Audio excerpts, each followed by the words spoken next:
আপনারা অনেকেই প্রশ্ন করেন যে জিম করলে অথবা রেগুলার ওয়ার্কআউট করলে, ডায়েট করলে কি ডায়াবেটিস কমে যাবে? তো ডায়াবেটিসের বিষয় হচ্ছে, ডায়াবেটিস দুই ধরনের হয়। একটা হচ্ছে টাইপ 1 ডায়াবেটিস, যেটা জন্মগত হয়, যেটা মানুষের ইনসুলিন উৎপন্নই হয় না। প্যানক্রিয়াস থেকে ইনসুলিন উৎপন্ন হয় না, কারণ শরীরের রোগ প্রতিরোধ ক্ষমতা ইনসুলিন উৎপাদনে বাধা দেয়। এটা একটা অটো ইমিউন ডিজিজ। এই রোগটা আসলে বংশগত বা জন্মগত কারণে হইতে পারে। যদি কারো ইনসুলিন উৎপন্নই না হয়, তাহলে তো তাদের রক্ত ব্লাড সুগার আর কি বাইরা যাবে।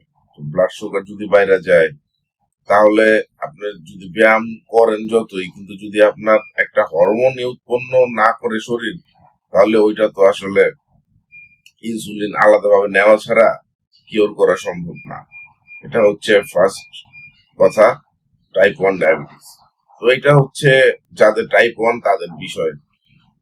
আর যাদের টাইপ 2 ডায়াবেটিস মানে ইনসুলিন রেজিস্ট্যান্স, টাইপ 2 ডায়াবেটিস হচ্ছে মানুষ সুস্থ থাকে, কিন্তু যখন খাবার দাবার খাইতে খাইতে রক্তে গ্লুকোজের পরিমাণ বাইরে যায়, ওই গ্লুকোজটাকে নিয়ন্ত্রণ করার জন্য প্যানক্রিয়াস থেকে অতিরিক্ত ইনসুলিন তৈরি হয়। কিন্তু এত পরিমাণে গ্লুকোজ বাড়ে, রক্তে শর্করা বাড়ে, যে শরীর যে পরিমাণ ইনসুলিনটা উৎপন্ন করতেছে, ওইটা দিয়েও ওইগুলা মেটাবলাইজ করা সম্ভব হয় না।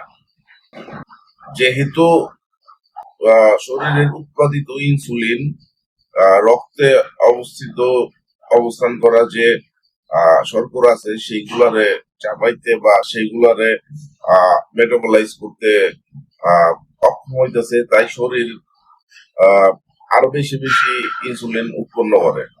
তো এত বেশি ইনসুলিন উৎপন্ন করতে করতে আস্তে আস্তে আমাদের কোষ এই ইনসুলিনের প্রতি যে তার রিয়েকশন, সেটা কমায় দেয়, মানে কাজ করে না। ইনসুলিন যতই প্রডিউস করুক, কাজ করে না। এটাকে বলে হচ্ছে ইনসুলিন রেজিস্ট্যান্স।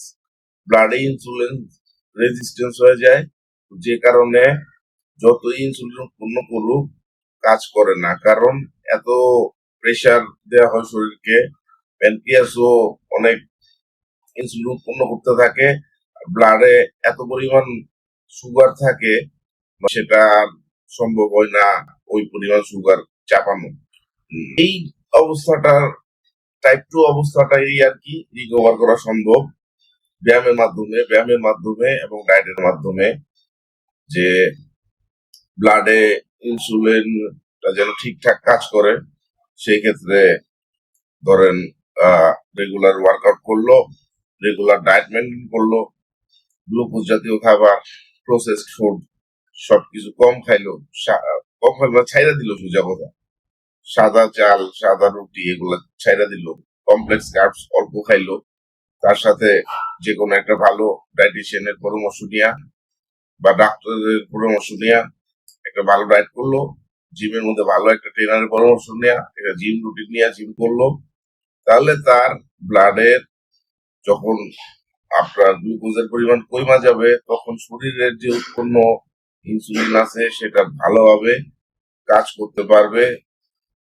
যাদের টাইপ 2 ডায়াবেটিস আছে, মানে যাদের নিজের দোষে আর কি ডায়াবেটিস হয়েছে, মানে ইনসুলিন রেজিস্ট্যান্স হয়ে গেছে, বডি ইনসুলিনে রিয়েক্ট করে না, ইনসুলিন রেজিস্ট্যান্স হয়ে গেছে, তাদের রিভার্স করা সম্ভব। যাদের টাইপ 1 ডায়াবেটিস, তাদের তো আল্লাহ তাআলা আসলে অটো ইমিউন একটা ডিজিজ দিয়ে দিচ্ছে, যে কারণে প্যানক্রিয়াস যতই ইনসুলিন উৎপন্ন করুক, শরীর এটা ধ্বংস করে দেয়। আবার অনেকের ইনসুলিন উৎপন্নই হয় না। তো এই হলো অবস্থা। তো আশা করি ক্লিয়ার হয়েছে। যারা টাইপ 1 ডায়াবেটিস, তাদেরটা ডাক্তারের সাথে পরামর্শ করেন। টাইপ 2 যাদের ডায়াবেটিস, তাদেরটা রিভার্স সম্ভব, মেনটেন সম্ভব, একটা সুস্থ জীবনযাপন ফেরত যাওয়া অনেকাংশেই সম্ভব। এখন আপনি চিন্তা করেন যে কি করবেন। এভাবেই কি ঘরে বসে থাকবেন, টাকা কামাবেন, খাইবেন? খাইতেও তো পারেন না, সরি, যাদের ডায়াবেটিস খাইতেও তো পারেন না, আরো অনেক কিছুই করতে পারেন না। তো খাইবেন, টাকা কামাইবেন আর মইরা যাবেন রোগে পইরা, নাকি খাইবেন একটু 1 ঘন্টা কম কাজ করবেন আর 1 ঘন্টা একটু নিজের শরীরে ব্যায়াম করবেন, 7-8 ঘন্টা রাত্রে ঘুমাইবেন, 2 টাকা কম খাইবেন, শান্তিতে থাকবেন, কোনটা করবেন আপনারাই ভালো বুঝেন। আসলে যদি খাওয়া দাওয়ায় বা জীবনযাত্রার মানে বা আমাদের সেক্সুয়াল লাইফ এইসব যদি মজা না লাগে না ভাই, টাকা দিয়ে কোনো লাভ নাই। অসুস্থ হয়ে দেখেন কোটি কোটি টাকা যায়। আমার আম্মার যখন ক্যান্সার হয়েছিল অনেক টাকা গেছে, আমাদের বাড়ি টাড়ি সব বেচে ফেলানোর অবস্থা হয়েছিল, তো আল্লাহ তালা ওনারা নিয়ে গেছে।